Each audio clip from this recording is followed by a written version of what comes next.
Drama serial गुड्डी के आने वाली एपिसोड में आप लोग देखने वाले हैं कि अब गुड्डी को जब उसकी स्वीटी जो है वो दोबारा वापस मिलती है, तो अब स्वीटी को अपने सीने से लगा के बहुत ज़्यादा रोएगी और कहेगी कि तुम कहाँ पर चली गई थी, मैंने तुम्हें कितना ढूंढा।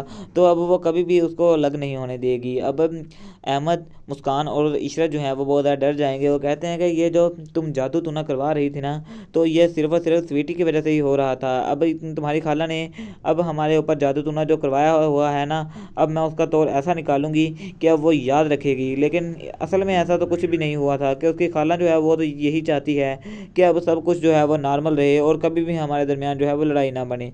अब वो सब कुछ दोबारा नॉर्मल करने की बहुत ज़्यादा कोशिश करेगी, लेकिन उसकी चची जो है वो बहुत ज़्यादा गुस्से में आएगी और कहेगी कि तुम्हारी खाला जो है वो हमें कभी भी खुश देखना ही नहीं चाहती। वो कि चाहती है कि ये जायदाद जो है वो तुम्हारी, वो सारी की सारी हमें मिल जाए, लेकिन मैं कभी भी उसको ये जायदाद तुम्हारी जो है वो देने नहीं दूंगी, क्योंकि इस पर हमारा हक है और हम ही ये जायदाद लेकर जाएंगे। लेकिन गुड्डी जो है वो कभी भी उसको ये सारी जायदाद नहीं लेने देगी।